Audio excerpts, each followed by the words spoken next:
Back with us live via Skype, our good friend Joe DioGuardi, CPA and former congressman from New York.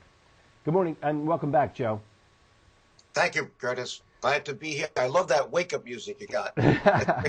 Now, Joe, I want to talk to you a little bit about foreign policy and where we are with our foreign policy and the threat to us, I believe, that's growing. I believe it's an historic threat.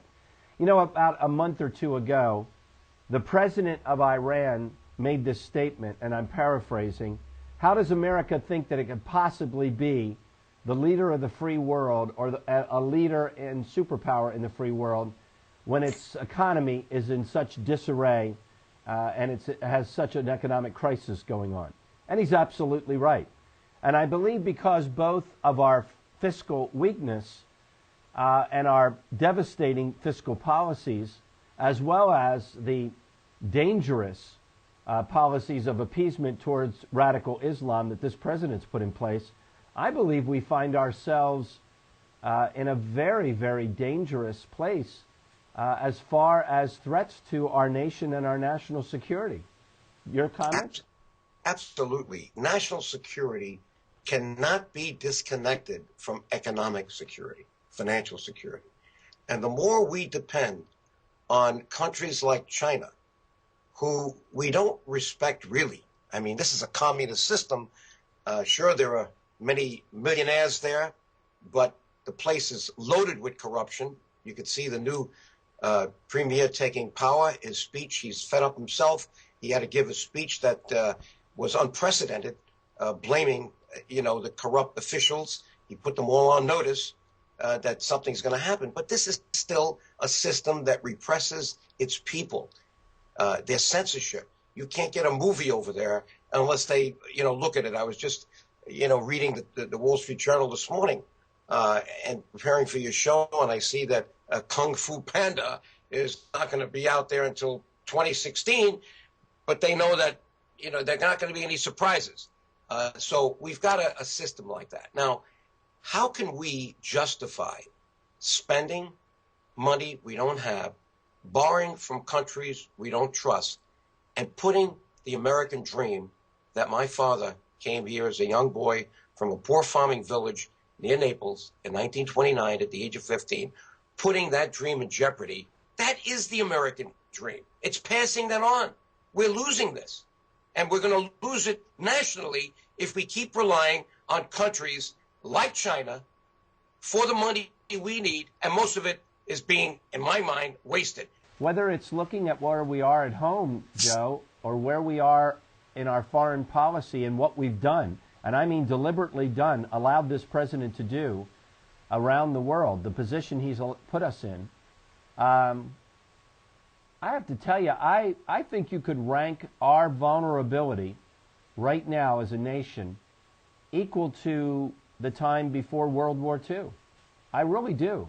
I think because I look at China and I look at what we have deliberately allowed to happen in the Middle East, who's behind that, even Saudi Arabia, I don't trust them as far as you can throw them. And you look at the weakness and the crises that are in place in Western Europe, and I think the world as in total is at risk because America has been so diminished. You're so right. And I think back, Ronald Reagan, my 4 years in Congress, the Strategic Defense Initiative, which was the missile shield, and people were laughing back then. Well, they're not laughing anymore because it's gotten to the point. We've got so many rogue nations now looking to get nuclear weapons and independent types in Al-Qaeda. But now you've got North Korea. You've got Iran. Well, North Korea has them. We know that now. And they got a missile system that can deliver. China has them. You've got so many, things that are uncontrollable. That's why we now have to kind of go back and look at what Ronald Reagan's, vision was. It's now almost necessary that we have this shield. In fact, it's working already. It's called the Iron Dome, right? Mm-hmm. How do you think those missiles, when they sent 2,000 missiles off from the Gaza into Tel Aviv, only a few of them got through? So we now know it works.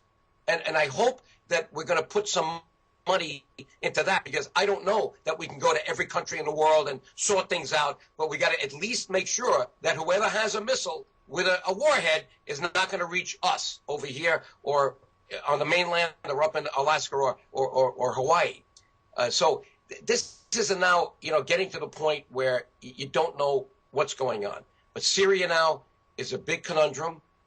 You've got now China and Japan with their military circling each other over two small islands that could erupt into a war. It's hard to believe that we could be in this mess today after spending all this money, trillions of dollars. And Joe, look where we are financially. Let's look where we are financially and where we are economically.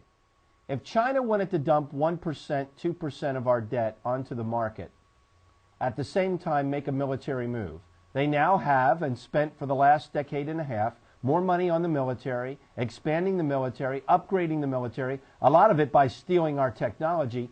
They could make a move on Taiwan.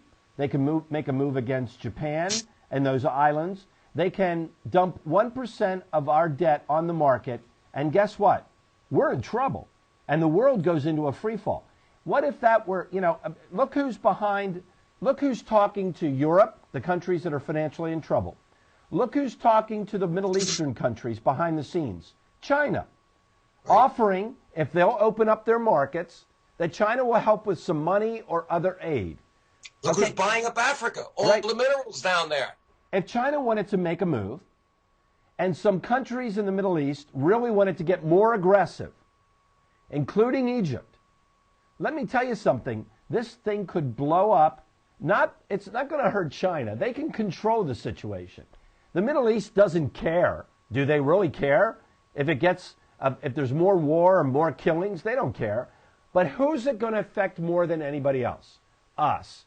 And that's the position we're in. Am I Yes, and you might say, well, yeah, but you might say, you just laid it out so nicely. So what are they taking the time for? There's another element here. They need our markets. But guess what? Their strategic plan is to now come up with a domestic economy. Right. In 5 or 10 years, they're not going to need our markets as much because they've got a big bunch of people there that are ready to buy more. And that's what their plan is. And when they get off that dependency from our markets, and then they've got now these options which we don't have. So, I don't know where this is going. And I hope we've got some brain power there that I'm not seeing. Because right now, I don't see it. I don't see it in Congress. I don't see it in the administration. And I'm really afraid that in 10 years, we're going to lose our number one standing as the only trustworthy economic power and military power in the world, which we've been. We don't want to be the policeman to the world, but in effect, that's what we've been, because the UN is a paper tiger. The UN can only meet, and when they want to do something, do you see them deploy forces? No. They can't even convince people to come up with the forces anymore like they did in Bosnia. People don't want it because they don't believe in the UN. And the UN, I believe, is one of the most corrupt organizations on the face of the earth. I just, I would love for us to either threaten to pull out of it or something. And it's corrupt. It's corrupt. Everything they do. I mean, basically, the UN is being controlled these days by corrupt nations. And they're incompetent. It's become the final resting place for incompetent, retired foreign service officers in our own State Department and around the world.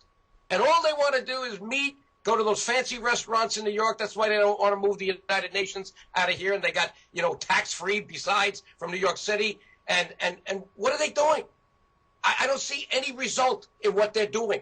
The United Nations is a farce right now. And I don't know, why we are the biggest supporter of the United Nations through our dues. We ought to send them a signal that if they don't look at our agenda and what we're trying to do to protect the rest of the world and people around the world, then don't count on us for support. But we're not saying that. Obama's ready to, all his friends are there, and he's ready to now, give them the money they need without much of a squawk when we're running out of money. It's become a way for people who don't like the United States to have a platform. Right. And that's what's going on here. We get beat up every day by the people we feed. And this is crazy. Joe, thanks for joining us today. Thanks for staying with us. I know we'll continue this discussion next week. And again, I want to remind our folks, follow Joe's writings and the information that he's putting together and research at truthingovernment.org. You can get to that directly, truthingovernment.org, or go through our website, curtiswrightonline.com. Joe, we'll talk to you next week. Thanks for taking the time today. Appreciate it. Thank you, Curtis. My pleasure.